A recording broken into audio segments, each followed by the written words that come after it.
got Cheesecake Factory over here. You got Waffle House over here. You got McDonald's, Wendy's, Burger King. Like,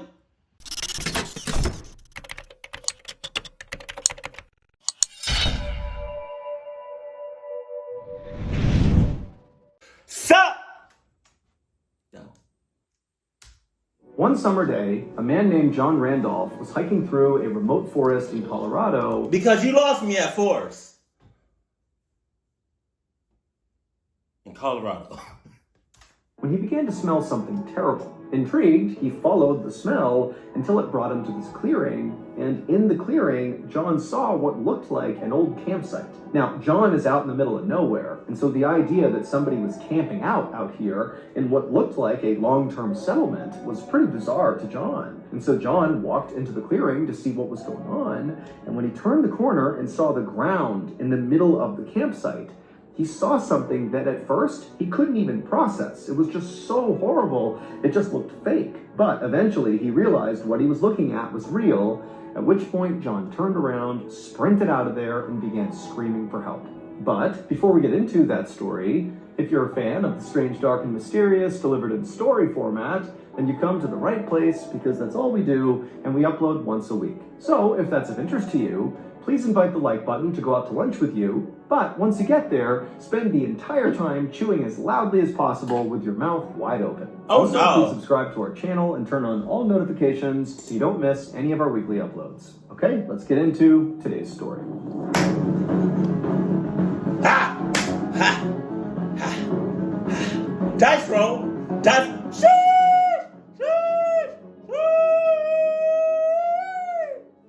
On the freezing cold night of February 8th, 1874, a 65-year-old man named Israel Swan... Damn, 1874? Shit. ...sat around this roaring fire with a big group of men inside of this valley in western Colorado. The men around the fire, including Israel, were all gold prospectors, which meant they traveled the western United States looking for gold. But over the past several weeks, this group of prospectors had been trapped in this valley because of all the terrible winter storms. They had these storms coming in that each time would dump up to 6 feet of snow. But on this particular night, as Israel sat by the fire, enjoying the flames and hearing people tell stories, one of Israel's friends, one of the other gold prospectors, whose name was Alfred Packer, he stood up and basically pitched the whole group as to why they should come with him and leave the valley right now. Basically, Alfred told the group that, the weather is starting to turn a bit, it's not as bad anymore, the snow's starting to melt, and Alfred said, I know a pathway out of here that... Yeah, but then I would have been somewhere in the back town or something. That's cool, that's great, that's awesome. But I got some Adidas snow boots on right now, so I'm pretty damn good right now. Take us out of this valley in just 2 weeks, and it'll bring us right to Breckenridge, Colorado, which was an area that was known by prospectors for having lots and lots of gold. And so Alfred's basically telling them, this is a win-win. We can get out of here sooner, and we can get rich. After Alfred made this pitch, he sat back down, and everybody just stayed quiet for a second. And Israel, he kind of looked around and watched to see if anybody would take Alfred up on his proposition. Now, Israel knew, unlike him, most of the other prospectors didn't like Alfred. They said he was lazy and difficult. But Israel felt like that was really not the reason they did not like his friend. He believed the reason other people did not like Alfred was because Alfred had epilepsy, which meant he periodically had seizures. And because he had seizures, it kind of made him a liability for journeys like this, where, the whole group really needs to rely on everybody, and everybody needs to pull their own weight. And so they were kind of worried about a guy who, at any moment, could just become kind of useless because he was having a seizure. But for Israel, Alfred's epilepsy really didn't matter. He didn't feel like Alfred was some huge liability. He felt like Alfred was actually very smart and quite bold. And so for him to stand up and make this pitch just kind of felt like in keeping with who he was. He was somebody that wanted to get things done, and Israel liked that about him. However, just because Israel liked Alfred, that didn't mean he was just going to naturally go with Alfred and do his big plan, but he was at least thinking about it. And as Israel was weighing out the pros and cons of, whether or not he should go with Alfred, he happened to look across the fire and he saw one of the men, this really big guy, was sitting there looking really serious and just shaking his head slowly back and forth, like, no, you guys can't be considering leaving early. And then the big guy stood up and he held out his hand right in front of Alfred, basically telling him, like, don't say another word. And then this guy, while still looking at Alfred, he said, if you leave right now, all of your friends will die. And then this big guy sat back down again, and then everybody around the fire just sat there really tense for a few seconds in total silence. The big man who had just spoken was not a gold prospector. He was actually very different than the rest of the people sitting around this fire. His name was Ure, and he was a Native American chief. Native American. That's kinfolk.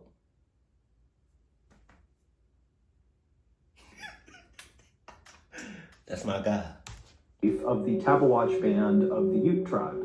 And Chief Ure had actually saved the lives of everybody, Israel and Alfred included, who was sitting around this fire. Because a few weeks earlier, this whole group of gold prospectors had wound up lost in this valley, which was the valley where Chief Ure lived with his tribe, and he had found them stumbling around on the brink of death with all the snow coming down. And so Chief Ure and his people brought the prospectors some food and water. They helped them set up a campsite right near a river, and then Chief Ure told them to stay put in this campsite and ride out the winter, and then in the springtime, when the snow melts, it'll be safe for you all to leave.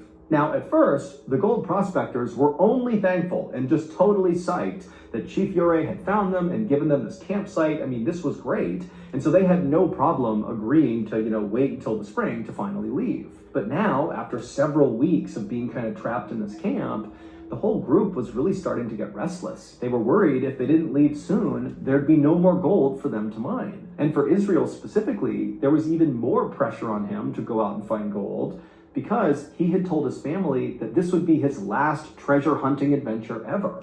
And so he really couldn't go home empty-handed. He literally needed the gold in order to continue to survive and take care of his family. So when Alfred stood up and broke the kind of tense silence and said to Chief Ure, thank you for your concern, but I am going to leave early and I just hope others will come with me.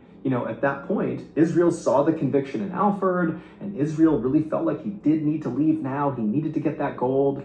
And so Israel said, you know what? I'll go with you as well. And then after Israel said he would go, 4 other gold prospectors also volunteered to leave early with Alfred. Chief Ure could tell he was not going to change any of these guys' minds.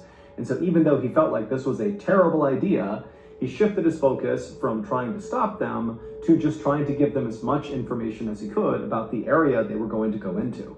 And so he called all the volunteers who'd be leaving early over to him, and then Chief Ure drew a map in the dirt on the ground, and he told Alfred and Israel and the other 4 volunteers that you have to follow the river out of here. It'll bring you to this mountain range called the San Juan Mountain Range, and you cannot attempt to go over those mountains. You will not make it. You got to follow that river and go around the mountain range. And then once you do, on the other side, there will be an outpost where you can stop, get supplies, rest, and then continue the rest of the way towards Breckenridge. And then after Chief Ure had explained all this, he made sure to mark an X on his dirt map exactly where the outpost would be. And then Chief Ure just turned around and walked over to his horse and rode away. And then shortly after that, Alfred, Israel, and the rest of the gold prospectors also turned in for the night.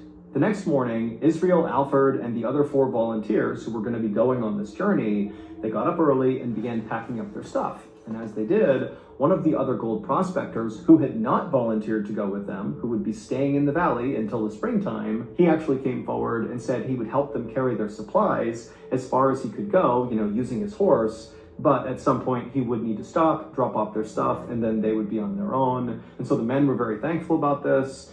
And so shortly after eating breakfast, they were all ready to go, and they hit the trail.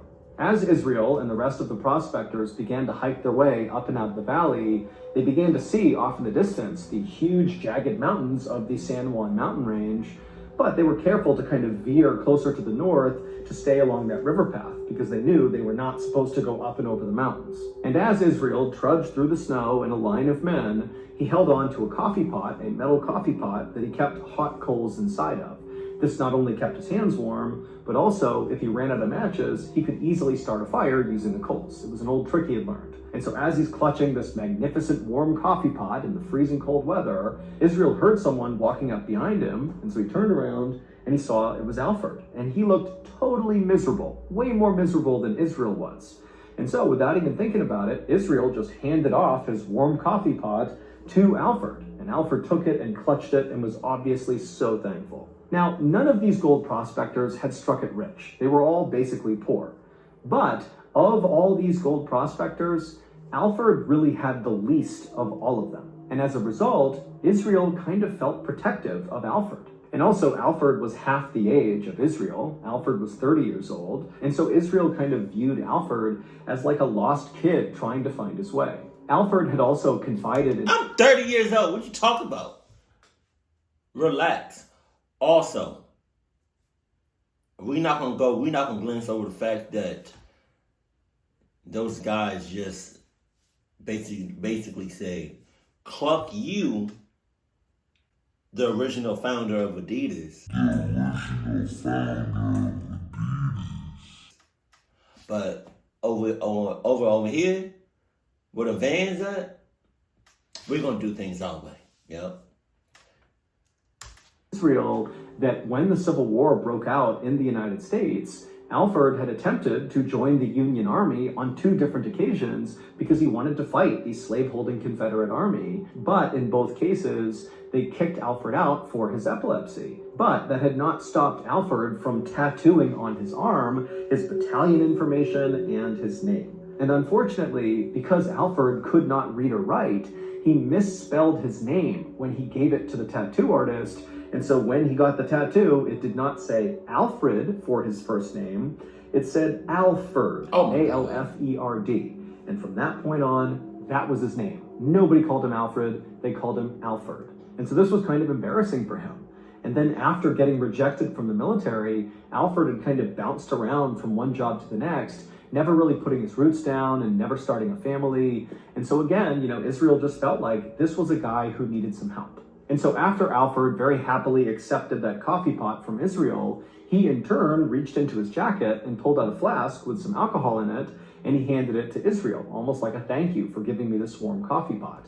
And then the 2 friends walked side by side for a while, passing back and forth the flask and the coffee pot. And then by late afternoon that day, when the snow was really starting to come down, the prospector who had volunteered to use his horse to help move some of their supplies, he had finally reached a point where he said, my horse can't go any farther, the weather's too bad. And so he dropped all their supplies, and then he turned and headed back down the trail. And this is what I picture when he said drop all of their supplies.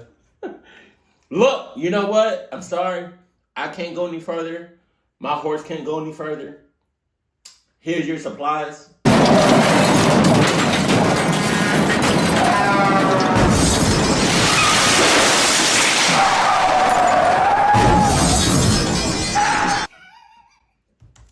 As these men watched him disappear down the trail, they all had the same thought. I just gotta suck it up for 2 weeks to get through this treacherous journey, and I will get to Breckenridge, and I will become rich. Okay. It's an ad.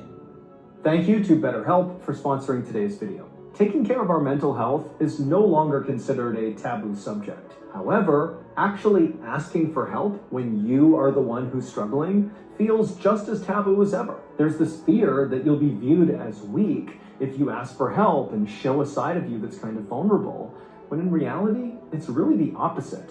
Asking for help when you need it shows strength. And if you do it, it's like right away, your life will improve. The second you let somebody else in, things are going to get better. I can say confidently that if I had not allowed somebody into my life, a therapist, back in 2018 when I was totally depressed, I don't know if I'd still be here. I was going down a very dark path, and I fundamentally believe therapy is what saved me. I got a question. How long has Mr. Baller been making these videos? Was it after, before, or during 2018? Because if he was making videos in 2018, is there because he said he was depressed in 2018, is there a distinct difference between how he appears on camera in 2018 versus now? Let me know. My life. Look, therapy is not a one-size-fits-all solution, but if you're struggling right now, I would really encourage you to give it a try. Plus, with the new year having just happened, now is a great time to finally take the plunge and give therapy a shot. And a great therapy platform, especially for people who have never used therapy before, is BetterHelp. BetterHelp is a highly reviewed online therapy platform, which means you can get the help you need right from the comfort of your own home. Get matched with a BetterHelp therapist after filling out a brief survey online, and then it's up to you how you communicate with your therapist, whether it's through messaging, video, or phone call, or some combination. Also, with BetterHelp, you can switch therapists at any time at no additional cost. Go to our sponsor, betterhelp.com/MrBallin, for 10% off your first month of therapy with BetterHelp, and get matched with a therapist who will listen and help.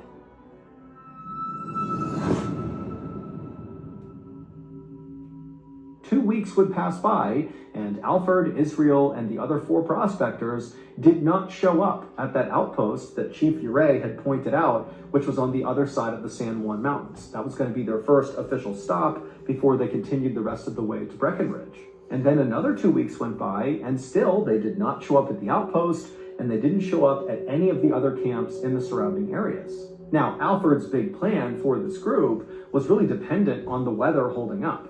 When they left, it was true that the weather was improving, it was snowing less, but within a couple of days of this group setting off on the trip, those winter storms came back with a vengeance and just dumped snow all over the valley and all across the trail this group would have been on in their attempt to leave. But the only people who knew that these men had embarked on this perilous journey was the men themselves, and then also Chief Ure and the other gold prospectors who had decided to stay in the valley until spring. But even if Chief Ure and those other prospectors knew that Alfred, Israel, and the others were in trouble, they would have no way of helping them or getting to them or even communicating to the outside world. They were completely stuck in the valley and basically couldn't do anything. And so in short, it appeared that Alfred, Israel, and the other 4 men were totally lost somewhere out in the wild, but nobody knew. But that would all change on April 16th, 1874, roughly 2 months after Israel, Alfred, and the others had begun what was supposed to be a 2-week-long journey. That morning, a group of officials who manned the outpost that Israel and Alfred and the others were supposed to go to, they were having breakfast in one of the outpost's little log cabins. And as they're eating and talking to each other, suddenly from behind them, the door to the cabin flies open, and these officials, they turn around, and they see standing in the doorway is this totally disheveled-looking guy with long hair that's sticking up in the air, and a huge bushy beard, and in one hand he's got a rifle, and in the other hand he's got a metal coffee pot. Hell no. His eyes were darting like crazy side to side, and he was clearly in shock, and he was trying to speak, but he just couldn't. This man was Alfred. And it was obvious to the officials that this man is in dire need of help. And so without even asking him any questions, they whisked him inside, shut the door, got him some food, got him some water, and immediately Alfred's wolfing down the food as fast as he can until he began vomiting, at which point he apologized profusely and said, I've been starving out in the wild for weeks, and it must have done something to my intestinal tract, it's probably damaged. But frankly, the officials did not care about the fact that he threw up all over the ground. They were worried this guy was going to die right then and there. I don't really care if he, died. It's just you throwing up on my 1876's Adidas 27,000s. Now we got a problem. And so the officials helped Alfred get cleaned up and put in warm clothes. And then Alfred asked them, do you have any whiskey? I want to kind of warm my body up. And they said, no problem. They handed him some whiskey. Whiskey? You trying to get drunk as fuck. You trying to get drunk as cluck. You not trying to get warm. You trying to get drunk as hell. Alfred threw a couple of shots back. And then after that, it was pretty obvious that Alfred had kind of relaxed a little bit. And then at that point, one of the officials asked Alfred, what happened to you? As soon as Alfred was asked this question, he shut his eyes and kind of grimaced, like even the thought of what had happened to him was just too painful to think about. But after a moment of silence, Alfred, with his eyes still closed, told the officials that he had been with 5 men and they were trying to hike their way out of the valley to get to Breckenridge, Colorado to look for gold. But as they were hiking this trail, this huge storm came in and made it really hard to navigate the trail they were on. And so the group decided they would actually cut through the San Juan mountain range. The thing Chief Fure said, don't do that, do not go over the mountains. They decided to do that. But as they were traversing these treacherous mountains, it was clear that Alfred was just not keeping up with the group. And so unfortunately, they made the decision to leave Alfred behind to die. And he knew he was being abandoned to die. And so he had to watch as his 5 friends, disappeared into the snow. But amazingly, Alfred did not die. Instead, he would spend the next nearly 2 months stumbling through the snowy forest. Hell He had no! no idea where he was going, eating roots and flowers and looking for shelter any chance he got. But the thing that really allowed him to survive out in the wild was when he was abandoned by the 5 others, he was in possession of that coffee pot that had the coals inside of it. And so at night, he was able to start fires. And then also at one point, he was so hungry that he cooked his leather shoes in the fire and ate them because, again, this guy is starving. And so really, he was on the brink of... That has to do something to your insides. Eating leather? Oh. And all kinds of shit is in it. Oh, man.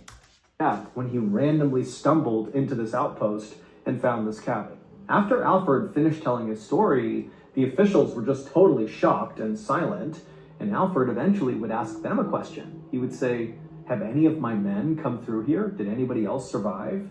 And they would say, "No, it's only you. We have not seen anybody else." Now, the officials did not send out a search party right away, mostly because it seemed kind of obvious that Alfred's men were likely dead by this point. It's been 2 months since they started that journey. The chances are just not good that they had survived. But even if these other men were not dead yet, the officials had no idea where to begin their search. They knew that if they actually wanted to go looking for these guys, they would need Alfred to lead the search because he's the only one who knows where they could be. But Alfred was not healthy enough to go out in the wild and lead a search. And so for several weeks, Alfred just stayed in the outpost, resting and recovering.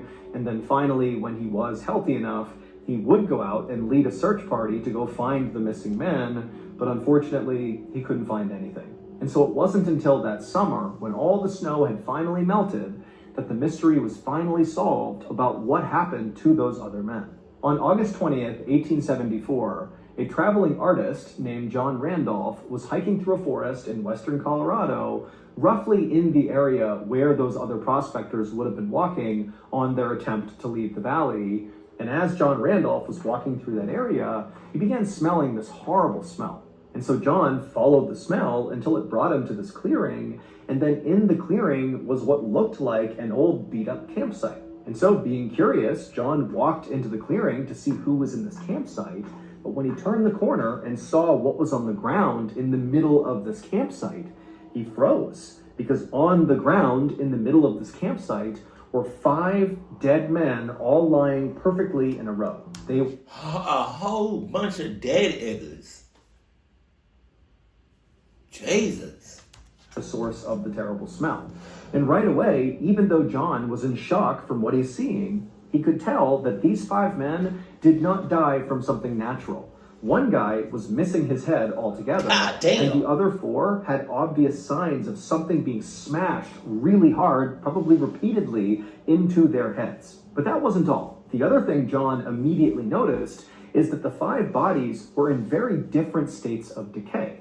2 of the bodies were basically skeletons, but the other 3 were not. They were basically intact. Their chests had been cut and flayed open, but they all looked like they had died somewhat recently. In fact, one of the men looked so lively that it seemed like he was just sleeping, despite the gaping wound in his chest and his head that clearly indicated he was dead. Now, John wanted to turn and run away, but he had this morbid curiosity. He wanted to know what he was even looking at. What happened to these guys? And so, kind of against his better judgment, he walked a little bit closer to the bodies, and when he got close enough, he noticed something else that was totally off about the scene. When he was looking down at these men, he could tell that the wounds they had sustained, especially in their chest, looked surgical, like whoever had wounded them, whoever had cut them, had done so with an incredible amount of precision. This was not random hacks that got these guys killed. This was like a butcher carving up meat. And then John happened to look up from these 5 bodies, and he noticed just a little ways away was the remains of a burned out fire pit. And then there was a trail that kind of led off into the woods behind the fire. And so again, John, he wants to run, but he can't help but be really curious. And so he walked past the bodies, he went to the fire pit, and he followed that trail kind of back into the woods, and he found this ramshackle shelter kind of tucked away in the woods that was abandoned. No one was in there, but it had all the signs of someone living here for a pretty long period of time. And then suddenly, it was like all these pieces came together, and John realized what he had just stumbled on. Clearly, those 5 men had been murdered, and the person who murdered them very likely lived in this camp.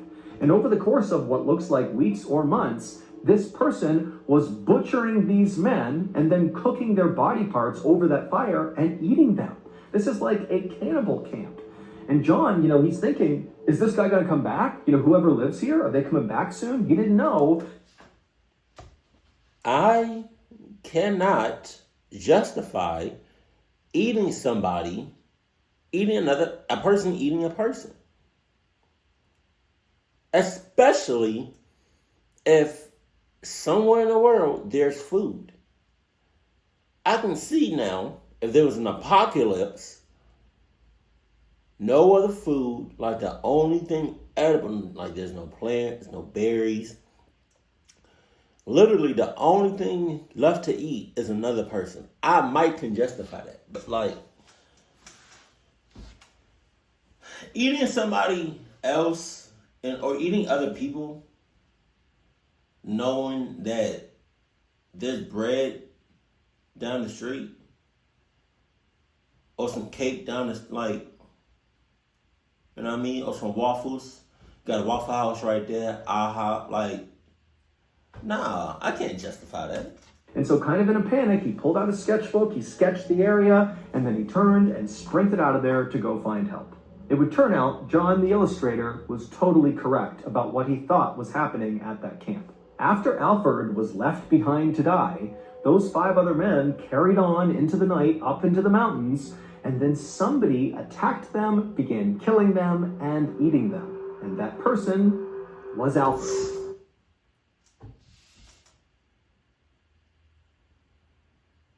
What? Toby, what? Huh? What? I did not see that shit coming. That was why Alfred had survived for so long. It wasn't just that he was able to make fires at night. It was that he was able to make fires at night and eat his friends. Now, no one has ever been able to actually determine how Alfred went about killing these 5 men, or even when he killed these 5 men. All we know is that based on the investigation, 4 of his victims appeared to have been asleep when they were murdered, but the 5th victim, who actually was Israel, the one guy who really liked Alfred and looked out for him and was kind of like a father figure to him, he was the only one who showed signs of a big struggle before he was murdered. While Alfred denied killing all 5 of the men, he said that he basically only killed one of them and it was self-defense, and somebody else killed the other 4. It was kind of confusing. Despite those claims he had, the one thing Alfred never denied was the cannibalism. In fact, Alfred straight up told authorities that he grew to really like the taste of human meat. All right. Then I would have been like, as soon as you would have said it to me, I would have been, all right. Lock his ass up forever. We not dead. I farted like 10 seconds ago, but that shit stink. Lock his ass up. He not going nowhere. We locking his ass up forever. He gonna die because we can't, nah. Eating somebody ain't justified. You can't, nah. And we got a special cell for your I ain't say nothing. For your cluck ass. In fact, when they searched that campsite that John Randolph found, they would find the remains of a dead deer that was right near the campsite. But despite it being right there, Alfred never attempted to carve it up and eat it. That's what I'm saying. You got got Cheesecake Factory over here. You got Waffle House over here. You got McDonald's, Wendy's, Burger King. Like, you got a whole deer right here. A deer nice and thick right here. And you not gonna, that's crazy. You wanted to do that. Hell no. Kept going back to his stockpile of human meat and eating that. In the end, Alfred was convicted of murder and he was sentenced to 40 years in prison. But in 1901, when he was 92 years old, he was granted parole. And right away, Alfred became a vegetarian and then died a few years later. My ass. Nah. From the 1800s all the way through the 1900s, Bodmin's St. Lawrence Hospital was one of the largest running asylums in all of England. But in 2002, it was permanently shut down due to so many accusations of patient mistreatment. Now, after it was shut down, the property kind of fell into disrepair. It was basically abandoned. And so when it became totally overgrown, it began attracting vandals and urban explorers. And so the owners of the property finally just put up a fence all the way around the hospital, and they hired security guards to patrol the property at night to keep vandals out. And so these security guards began doing that, and very quickly they began reporting that they were seeing and hearing things they couldn't explain on this property. They'd hear things like footsteps on floors that they knew were vacant, or they'd hear doors slamming, and at least one guard claimed to have seen a gurney roll into the hallway from a room, but then when he checked the room, there was nobody in there. But perhaps the scariest account came from a security guard who, when he showed up for work that night, he was feeling kind of sick. And so when he was out walking the property, he found somewhere to lay down in one of the smaller hospital buildings. And as he was laying there with his eyes closed, he began hearing a tapping sound coming from outside. And so he stood up and he walked over to the window and he looked out into the night, but he couldn't see anything out there that would cause this tapping sound. And so he shrugged and turned back around to go lay down again. But when he turned around, standing in this room with him was this skinny woman wearing a white hospital gown, and she had this grimy black hair that was covering her face. And so the security guard is just staring at her, totally terrified. And before he could do anything, this woman just turns and walks into a wall and vanishes. To hear the full terrifying story, check out the latest episode on our newest Ballin Studios podcast called Bedtime Stories. This episode is called Night Shift, and if you want more episodes like this, Bedtime Stories releases new episodes every Wednesday, and they're available on all podcast platforms. So that's going to do it. If you got something out of today's story, be sure to check out our podcast called the Mr. Ballin Podcast, where we have hundreds of stories, a lot like this one, but many of them are only available on the podcast. Again, it's called the Mr. Ballin Podcast, and it's available on Amazon Music. Wait, don't go anywhere. If you're looking for more strange, dark, and mysterious videos, click here. I don't feel nothing for Alfred. I wish he would have died in prison. Like I said, I can't justify cannibalism. I can't justify a person eating another person. Especially when you got a whole Cheesecake Factory and the whole menu right there, but you're going to eat McDonald's. I can't do that. I can't justify that. Hell no. And to be honest, if we're being real, transparent, he's probably done that shit before. I don't know if he ate like a full person, but he might have nibbled on some toes, some kneecaps, some fingers. Damn. You had a whole deer right there, and you didn't touch the deer, not once. You wanted to do that shit. Hell no. Keep it cool, keep it classy, and I love you. Stay happy, my family.